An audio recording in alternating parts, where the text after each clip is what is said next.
네, 미국 일단 뭐 상황도 좀 체크를 해봤으면 좋겠는데요. 일단 말씀하신 대로 미국도 좀 분위기는 굉장히 좋은 것 같습니다. 미국 연준이 그 완전 고용률하고 그 평균 물가 목표제 이 두 가지를 언급하면서 제로 금리하고 양적 완화를 당분간은 계속 가겠다. 그리고 혹시 뭐 바뀌게 되면은 미리 알려주겠다. 이렇게까지 친절하게 그 발표를 하지 않았습니까? 그래서 일단은 미국의 그런 움직임이 우리한테도 굉장히 중요할 텐데 이런 기조는 뭐 2021년에도 계속 간다고 좀 봐야겠죠? 그래서 우리가 페드가 그동안에 어떻게 해왔는지를 예. 자꾸 공부를 할 필요가 있는데요. 2009년, 10년도에 이렇게 인플레이션이 오니까 물가가 올라가고 그죠? 미국의 장기채 금리가 그때 당시 2.5%까지 빠졌다가 예. 가파르게 거의 4%대까지 또 올라옵니다. 미국의 10년물 국채가 쫙 올라옵니다. 예. 네. 그러면 아까 말씀드린 대로 미국의 10년물 국채가 한 4%까지 올라와 버리면 주식을 사느니 아예 그냥 확실한 10년물 국채 4%가 더 매력적으로 보일 수도 그 있잖아요. 안전자산이니까 예. 채권은. 예. 그리고 미국의 10년물 국채는 10년물하고 30년 이 장기 국채는 모기지 레이트에 또 영향을 줍니다. 네. 미국 사람들이 거의 다 30년 모기지를 이용해서 집을 사는데 네. 모기지 금리가 또 올라가 버리면 안 되니까 장기 국채도 눌러줘야 되는 거죠. 그래서 그때 장기 국채가 올라왔기 때문에 주가가 빠진 게 아니라 장기 국채 금리가 쫙 올라올 때까지는 자산 가격 시장이 다 핫했습니다. 네. 상품 시장이든 주식 시장이 다 핫하게 이제 올라가다가 이제 미국이 실물 경기, 우리가 월스트리트, 메인스트리트 하듯이 네. 메인스트리트를 끌어올리기 위해서 그런 가처분 소득을 늘려줄 수 있는 그런 조치를 하는데 금리가 이제 쫙 올라오니까 그때 했던 페드의 조치가 오퍼레이팅 트위스트 전략이었었죠. 그래서 단기채를 팔아가지고 장기채를 사면서 장기채 금리를 쭉 내렸잖아요. 그게 최근에 나오는 뭐 YCC 얘기나 뭐 거의 뭐 용어만 약간씩 바뀌는 식이고 거의 비슷한 식의 페드가 또 하고 있습니다. 네. 그렇게 이제 페드가 내가 어떻게 할 거니까 네. 걱정하지 마. 뭐 이런 걸 다 얘기를 해놓고 있는 상황이었고 결국은 그때 당시에 금리를 언제부터 올렸냐? 2009년도에 2008년도에 낮춰놨던 금리를 2009년, 10년, 11년, 12년, 13년, 14년, 15년도 12월 달에 처음 올렸다 했잖아요. 7년 만에. 네. 예, 그리고 물론 테이퍼링을 조금 이제 연준의 자산을 테이퍼링 한 게 14년도에 미리 그것도 버닝키가 미리 얘기해 줬죠. 네.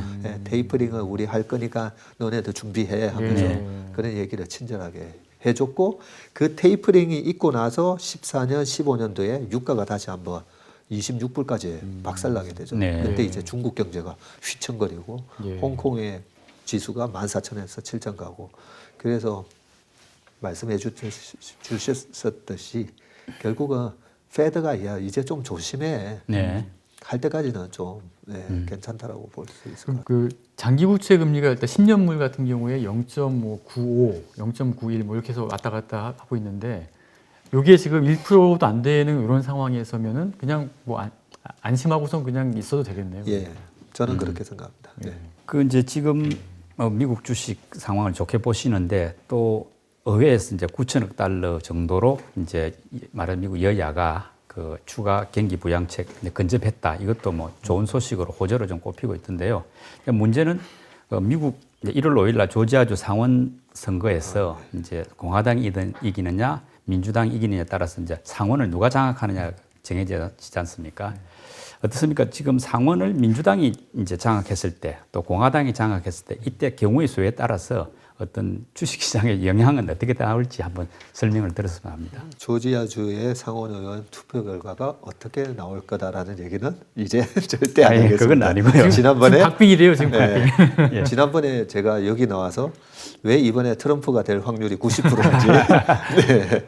그 얘기에서 보기 좋게 틀렸잖아요. 네. 그래서 대국민 사과 방송을 오늘도 KBS에서 해서 그때 죄송합니다. 아닙니다. 그랬더니 뭐 어떤 분은 아니시니까. 댓글에서 또 그렇게 저를 위로해 주시더라고요. 네.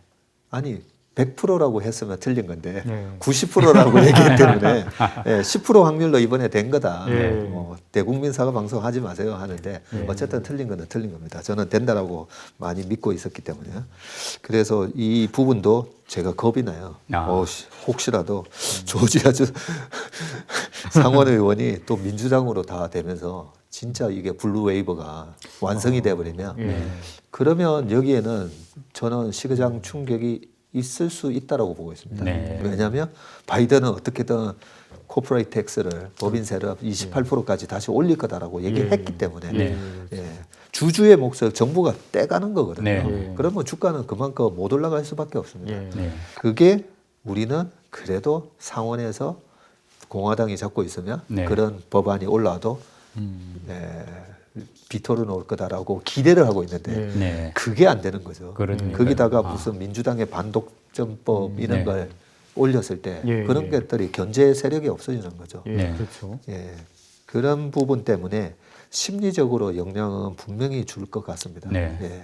실질적으로 나중에 코퍼레이트 텍스를 올릴 수 있는 그 인프라가 이제 구축이 되는 거기 때문에 이 부분은 저도 지금 단기적인 리스크 중에서 가장 중요한 부분이라고 생각합니다. 근데 또 뭐 블루웨이브가 완성됐을 경우에는 이제 그 경기 부양이 규모가 커질 수 있지 않습니까? 민주당은 계속 그걸 이야기를 하니까 그런 또 장점도 있을 수, 호재도 있을 수 있겠네요. 그 부분에 대해서 아까 초반에 말씀드렸듯이 최근에 주식시장이 올라간 이유를 그 페드가 돈 푼 자금 때문에 이렇게 주가가 올라갔다라고 많이들 해석을 했다라고 했잖아요.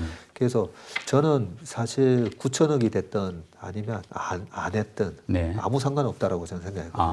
경제는 알아서 시중에는 어마어마한 돈이 이미 많습니다. 돈이 우리 30년, 40년 미국의 10년물하고 30년물 국채 금리 보면 계속 하락하고 있잖아요. 장기로. 왜 하락하냐면 시중에 돈이 너무 많아서 실세금리가 돈도 결국은 실세금리는 실질금리는 수급에 의해서인데 돈의 공급이 너무나 많이 이루어져 있다 보니까 실질금리 자체가 못 올라오는 거거든요. 그렇기 때문에 경기 부양책을 어느 정도 쓰고 안 쓰고에 따라서는 크게 영향은 안 받는데요. 오히려 부자들의 소비 심리가 결국 그 자산 가격이 지금 다 올라오잖아요. 자산 가격이 다 올라왔을 때 미국은 중산층이 두터운 나라잖아요. 미국은 다 30년 모기지로 집도 있고 퇴직연금 401k에서 주식의 60%나 간접 투자를 하고 있다 보니까 자산 가격이 올라온 거에 대해서 소비는 어차피 그냥 일어날 겁니다.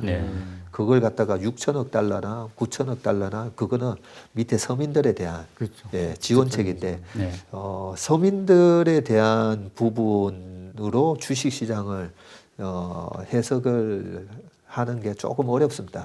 그렇죠? 무슨 말인지 알겠어요. 결국은 전 세계가 상위 1%, 상위 10%가 점점 더 많은 부를 가지고 가고 있고 그 소비를 하는 실질적으로 하위 40%가 소비하는 금액하고 그 중산층 이상이 소비하는 거랑 큰 차이가 있거든요. 그래서 뭐 그런 부양책에 들어가는 자금이 민주당이 블루웨이브가 돼서 더 많은 그런 지원책을 쓸 때 약간은 기름을 부어주는 효과는 있을 것 같아요. 기름을 좀 제한적이다는 말씀이에요. 너무 신경 안 쓸 수도 있다. 그리고 약간 좀 재밌는 건데 이제 전무님이 계속 그 테슬라를 강조하실 때 그 제2의 애플이다 그렇게 비유를 하셨는데 그 제2의 아마존은 또 우버를 꼽으셨어요. 뭐 특별한 뭐 어떤 이유가 있습니까? 우버에 대해서 이제 말씀을 드리면. 결국 워런 버핏이 지금 애플을 제일 많이 들고 있잖아요. 워런 버핏이 옛날에 코카콜라를 사서 큰 돈을 벌었다는 얘기도 있잖아요. 코카콜라랑 애플이랑 공통점이 있어요. 그 5년 뒤에도 사람들은 코카콜라를 계속 마실 거야라는 컨빅션이 옛날에 워런 버핏이 있을 거고 3년 전에 워런 버핏이 갑자기 애플의 주식을 왕창 샀다라고 공시를 했을 때 이제서야 워런 버핏이 나이가 들더니 이제는 총기가 다 떨어졌구나.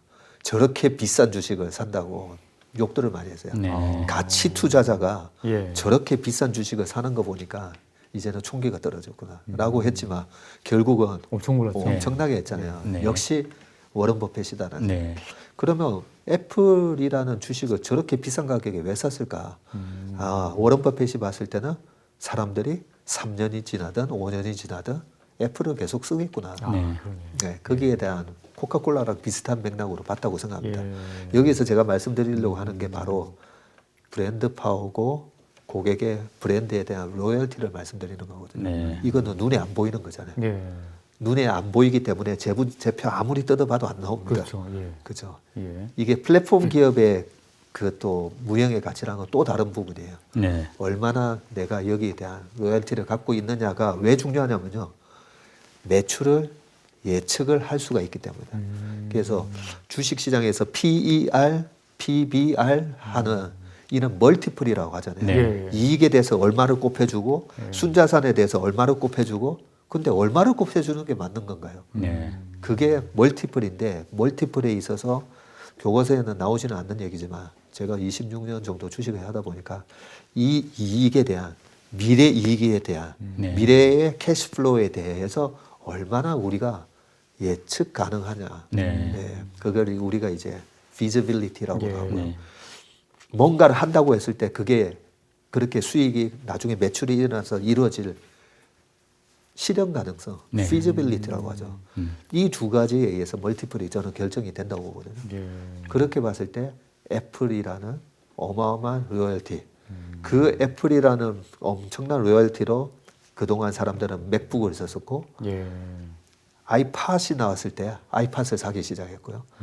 전화기를 한 번도 만들어 보는 적이 없는 회사인데 애플 아이폰이 나왔을 때 아이폰을 쓰잖아요. 네. 그러면 앞으로 애플이 얘기한 대로 2024년도에 아이카가 나왔어요.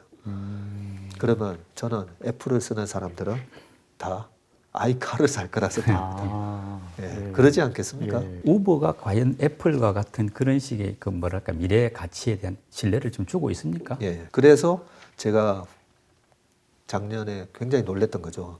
미국에 가서 저는 아비스, 헤르츠, 네. 예. 당연히 거기 가서 자동차를 빌려서 탔더니 사람들이 아무도 예, 줄이 옛날에는 줄이 잔뜩 써 있었는데 네. 가면 갈수록 미국 공항에서 내려서 렌트카를 가면 사람이 적더라고요. 왜 그런가 했더니 다 우버를 타고 다니는 거죠. 아. 예. 그래서 그거는 경험을 해보셔야 되는데 예. 유럽은 더하다 그러더라고요. 네. 네. 그런 우버에 대한 사람들의 신뢰가 생긴 거죠. 네. 처음에는 아니 우버 드라이버가 혹시 범죄자면 어떡하지? 그런 걱정도 많이 그것부터 했죠. 많았었잖아요. 예, 예. 근데 우버에 대한 고객들의 이제는 엄청난 컨빅션이 생긴 거죠. 예, 딱 불러서 우리가 이제 요즘은 카카오 택시 타고 다니듯이 그런 정도의 고객의 확고한 브랜드의 우버에 대한 로열티가 저는 생겼다라고 보고 있습니다. 네. 그렇구나. 그게 계속 강화되고 있는데 예. 그런 상황에서 우버가 뭘 하든 그 중에 하나가 이제 단적인 예로 이번에 코로나가 딱 터졌는데 저는 우버 이츠가 있다는 거 처음 알았어요. 아. 아. 그래서 미국에 있는 아들한테 제가 예. 제대로 밥은 제대로 먹고 있냐 했더니 걱정 마 우버 이츠 통해서 다 시켜 먹고 있다는 거죠. 아. 그걸 보고 제가 우버 뭐라고? 우버 이츠. 네. 근데 이번에 보시면 7월 달에 우버 이츠가 4위 업체인 포스메이트라는 회사를 또 인수합니다. 네. 작년에 상장을 했기 때문에 자금이 많았던 거죠. 네. 예. 4위 업체를 또 인수해버려요. 예. 도어대시가 50%로 1등인데 예. 우버 이츠가 4위를 먹으면서 예. 네, 빠르게 추격을 하는 거죠. 그런 것만 보더라도 야 우버라는 브랜드에 대한 로열티가 생겼구나. 네. 그렇다면 예. 우버가 하려고 하는 게 굉장히 많습니다. 우버 자회사들 쭉 보시면 네. 예, 우버 뭐 헬리콥터도 있고요. 네. 우버 자전거는 이번에 뭐 정리를 했지만 예. 그런 식으로 우버에 대한 이 확장성. 그래서 옛날에 아마존이 중고책을 팔다가 지금은 아마존 셀스 에브리띵 돼버리고 있잖아요. 네, 네. 그런 것처럼 그러네요. 우버가 그와 비슷한 걸 얼마든지 확장. 플랫폼 기업이 될 수 있다. 예. 그렇죠. 네. 그래서 플랫폼 기업으로 보기 때문에 네. 우버가 상장될 때 당시에 75조 달러니까 우리나라 돈으로 한 85조 정도 됐을 때 아니 전 세계에 자동차 한 대도 우버 자동차 만들지 않잖아요. 네. 근데 어떻게 현대 기아차 시총 그 다음에 폭스바겐 뭐 등등 말이 돼? 예. 말이 되는데 저는 그 우버의 플랫폼 가치를 사람들이 못 봤다라는 생각이 예. 듭니다. 아. 그래서 지금 이제 뭐 100조 정도 하는데 네. 저는 우버 역시도 1조 달러 가는 회사이지 않나 저는 생각합니다. 그리고 이제 미국 무역 대표부 USTR 대표의 이제 뭐 대중국 좀 강경론자로 알려진 캐서린 타이 이분을 이제 내정이 됐던데 이 말은 즉 바이든 시대에도 미중 어떤 분쟁은 좀 심화될 가능성도 있다. 이걸 좀 시사한다고 보는 것 같거든요. 어떻습니까? 미중 분쟁이 뭐 좀 심화되면은 미국의 주식도 좀 영향을 받지 않을까요? 이것도 역시 그리스 사태처럼 네. 뭔가 여기서 한번 충격을 심리적으로 뭐 충격은 줄 수는 있다라고 보고 있습니다. 아. 예, 보고는 있는데 지금 시진핑 체제에서는 지금 중국이란 나라가 자본이 축적이 안 돼 있고 네. 제조업 경쟁력이 없으면 예, 최근에 코로나 때문에 가장 타격을 받는 나라가 서비스로 먹고 사는 나라들이잖아요. 네. 그리스 관광 수입으로 먹고 살고 예. 프랑스도 그렇고 제조업 기반이 없는 나라들. 예. 근데 우리는 이 제조업 때문에 뭐 최근에 이제 호황을 누리는 그런 모습이 보이는데 중국은 어마어마한 이제 지금 자본이 축적이 돼 있고요. 네. 거기서 또 전기차부터 그다음에 알리페이 같은 거 비롯해서 오히려 우리보다도 더 앞서서 막 가는 혁신 기업들이 막 나오고 있죠. 거기에 14억 인구라는 엄청난 내수 시장을 갖고 있는데 네. 그 중국의 1인당 GDP가 지금 10,000불을 넘었었죠. 네. 네. 5,000불, 3,000불이 아닙니다. 네. 10,000불을 넘었었고요. 그런 상황에서 시진핑의 입장에서는 분쟁이 심화되면 심화될수록 우리한테는 든든한 14억 소비 시장이 있다는 거죠. 재수가 있다. 예. 그러면 누가 더 마음이 조급해지냐면요. 샤넬, 전 세계 샤넬백을 거의 50%가 중국인들이 사거든요. 네. 그래서 미국의 자본, 영국과 프랑스, 이태리 등등 기존의 서방의 이 자본주의를 움직여왔던 그 기업들은 어떻게든 중국에 팔아먹어야 되는데 네. 이걸 과연 그 자본가들이 이 미중 무역 분쟁이 더 이렇게 심화되도록 네.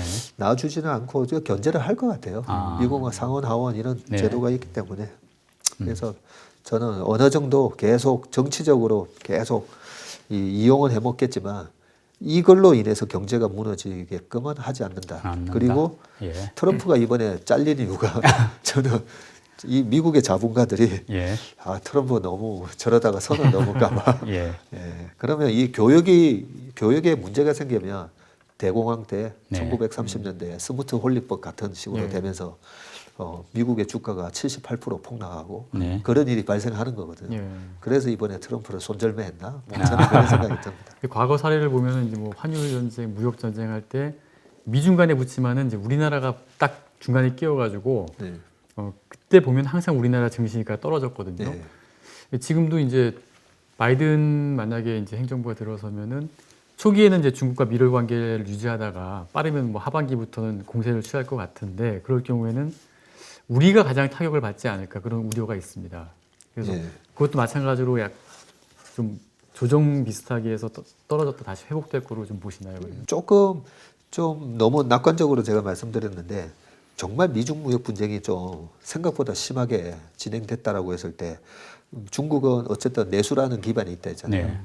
그 내수를 활성화시키면서 계속 이번에 뭐 그 리만 사태 이후에는 4조 위안을 풀어가지고 우리나라 돈으로 700조라는 자금을 풀면서 내수 활성화 정책을 썼고 지금은 거의 5,500조라는 자금을 지금 들이붓고 있거든요. 예. 그런 상황에서 우리나라의 수출 비중의 30%가 중국이잖아요. 네. 미국이 15% 정도 되고 그런 내수를 미국과의 분쟁 때문에 중국이 내수를 계속 활성화시키면 시킬수록 우리한테 떡고물이 떨어진다고 생각합니다. 그 말씀 나온 김에 이제 중국 그 정시도 한번 궁금한데 사실 중국은 다른 나라보다도 코로나 회복이 좀 빨랐지 않습니까? 3분기 같은 경우 성장률이 뭐 플러스 4.9%까지 나오는데 근데 이런 경기 회복세는 좋다고 하는데 막상 상하이 종합 지수 보면은 뭐 3,400선에서 오르락내리락 하면서 횡보장이거든요. 이 중국 주식 그게 지수가 제대로 안 올라가고 계속 제자리로 가는 이유가 뭔가요? 중요한 질문이신데요. 제가 알기로는 상해 종합주가 지수에 금융이 차지하는 비중이 꽤 높다고 봅니다. 네. 그래서 전 세계적으로 보면 주식 시장이 움직일 때 지역별로는 디커플링은 일어나도 네. 섹터는 보통 같이 움직이는 경향이 예. 많잖아요. 예. 그래서 지금 연초 이후로 S&P 500이나 뭐 나스닥이나 엄청나게 이제 올랐잖아요. 올랐는데 미국의 금융주도 보면요, 뭐 웰스파고 은행 같은 경우가 여전히 연초 이후 마이너스 40% 예. 수준입니다. 아. 예, 우리나라도 마찬가지고요. 예. 우리나라 마이너스 한 7%뭐 전후로 해서 이 지수가 거의 20% 코스피가 25% 올라올 동안 네. 금융 섹터가 제일 못 움직였어요. 아. 예, 그래서 상해 종합주가 지수가 생각보다 약한 거는 금융 섹터 비중이 예. 높아서 그렇다라고 생각합니다. 그 나름 다른 뭐 제조 쪽은 좀 괜찮다. 예, 저희가 저희 회사에 중국 직원이 2명이나 있거든요. 네. 그리고 저희 회사는 아침에 미국 시장 분석하고 두 번째로 중국 시장 분석을 합니다. 네. 중국 시장에서 52주 신고가를 매일 보고하도록 아침에 하는데 최근에 이제 전기차를 하는 네. 업체들뿐만 아니라 예. 뭐 중국 기업들 신고가 나는 업체들이 굉장히 많습니다. 아. 예, 화학 업체도 제가 아까 화학 말씀드렸잖아요. 네. 예. 중국의 롯데케미칼 같은 회사가 만화화학이라고 있는데 네. 그런 회사도 벌써 한 2달 전부터 신고가였어요. 아. 예. 그래서 섹터별로 보면 네. 예. 예, 신고가를 내면서 아주 강하게 올라오는 모습을. 그래서 이제 중국 지수에 펀드를 가입하실 때도 네. 보통 보면 이제 펀드들이 또 상해 종합 주가 지수를 거의 이렇게 카피를 하는 경우가 많습니다. 네. 그래서 절대 그렇게 하시면 안 되고요. 이렇게 섹터별로 조금 골라서 그래요. 중국 주식은 살 필요가 있고 네. 중국은 분명히 이런 부분이 있죠. 우리가 중국 주식을 그러면 투자를 해볼까 고민을 했을 때 중국은 엄청난 정부 리스크가 있는 네. 예. 거죠. 아. 예, 한 방에 우리나라 80년대 군부 시절처럼 멘트그룹 상장 외에도 갑자기 기업 총수가 실종이 됩니다. 어디 갔지? 예, 실종이 됐다가 갑자기 이제 인민재판에서 나와서 18년형을 선고받고 저는 항소하지 않겠습니다. 네. 라고 얘기를 하죠. 그런 나라이기 때문에 이게 참 그 서글픈 현실인데요. 네. 우리는 옆에 중국이 좀 잘 살면 좋잖아요. 네. 근데 중국이 이제 독재 국가가 돼버리면 누가 겁나서 미국에서 혁신 기업을 만들겠습니까? 그죠? 네. 그래서 슈페트가 그렇게 얘기했었는데 독재 국가에서는 혁신 기업이 나올 수가 없습니다. 예, 그게 이제 지금 중국의 가장 큰 리스크라고 보는데 어쨌든 우리는 투자자 입장에서 네. 중국 기업에 골라서 살 필요가 있고 네. 시진핑 시대에 커나가는 기업이 있고요. 네. 그런 측면에서는 조금 정치적으로 좀 해석을 해서 시진핑 시대 이 기업은 키워주는 기업이구나. 아. 예, 그런 식으로 좀 보고 살 필요는 있는데 제가 봤을 때는 약간 샤오미 같은 기업이 네. 좀 중국의 애플 같은 기업으로 좀 보고 있거든요. 아. 그래서 샤오미 같은 기업을 한번 또 서로 공부를 좀 해봤으면 좋겠습니다. 예. 네.